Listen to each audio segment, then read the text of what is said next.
महिला सशक्तिकरण पर अपने विचार प्रस्तुत करने के लिए उपस्थित हैं। महोदय, आखिर क्या है महिला सशक्तिकरण? महिला सशक्तिकरण यानी नारी सशक्तिकरण, एक ऐसा समाज जहां प्रत्येक नारी को सम्मान व बराबरी का दर्जा दिया जाता है। महोदय, नारी सशक्तिकरण न सिर्फ नारी के लिए बल्कि संपूर्ण समाज के विकास के लिए आवश्यक है, क्योंकि हमारा भारत एक ऐसा देश है जहां यत्र नार्यस्तु पूजन्ते रमन्ते तत्र देवता की परंपरा चली आ रही है। परंतु जब भी आज के समय में महिला की स्वतंत्रता व सम्मान की बात आती है तो मेरे मन में एक सवाल आता है कि क्या सच में आज के समय में महिलाओं को उतना सम्मान दिया जाता है जिसकी वो हकदार है? जी नहीं। आज के समय में जब भी महिला की स्वतंत्रता व सम्मान की बात आती है तो उस बात को सिर्फ किताबों के चंद लफ्जों में ही दबा दिया जाता है। महोदय, औरत कभी हारती नहीं है, उसे हराया जाता है।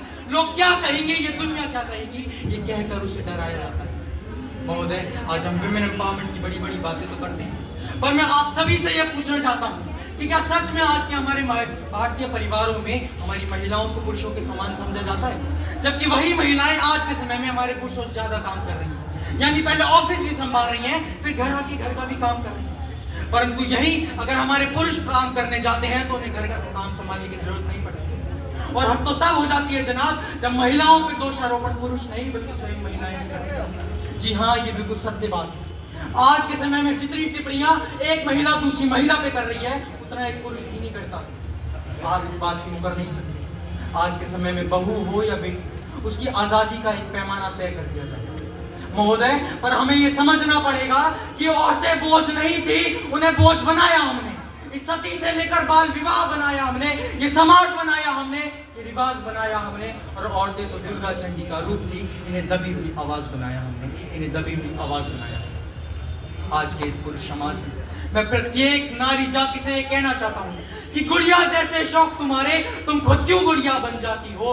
वीर प्रसूता होकर भी फिर क्यों तुम नीर बहाती हो? अरे तुम स्वयं शक्ति रूपा जगदम्बा की अवतारी हो। क्या दुर्योधन, क्या दुशासन, तुम स्वयं काल पर भारी हो, तुम स्वयं काल पर भारी। आज के समय में महिला अपने आप में शक्ति का स्वरूप, परंतु मैं ये कहना चाहता हूँ कि महिलाएं को किसी से कम ना समझें। महोदय, आज नजरें हमारे पुरुषों की खराब होती है और घूंघट हमारी औरतों से करवाया जाता है। वारे समाज, आज के समय में अगर किसी नारी को रात के अंधेरे में घर से बाहर निकलना पड़े तो उसे हमेशा एक अनचाहा डर सताता रहता है। परंतु अगर उसे किसी हादसे का शिकार बनना पड़े तो उससे ये नहीं पूछा जाता कि वो ठीक है या नहीं। उसे ये बोला जाता है कि ऐसे कपड़े पहने ही क्यों थे, ऐसी क्या मजबूरी थी तुम्हारी जो इतनी रात में तुम घर से बाहर निकल रही थी। महोदय, अंत में मैं बस इतना ही कहना चाहूंगा कि रख हौसला, वो मंजर भी आएगा। रख हौसला, वो मंजर भी आएगा। एक दिन तेरे सामने ये समंदर भी आके लहराएगा और तू थक कर मत बैठ है मुसाफिर, तू थक कर मत बैठ है मुसाफिर। एक दिन तुझे मंजिल भी मिलेगी और ये मंजिल को तय करने का मजा भी आएगा। धन्यवाद।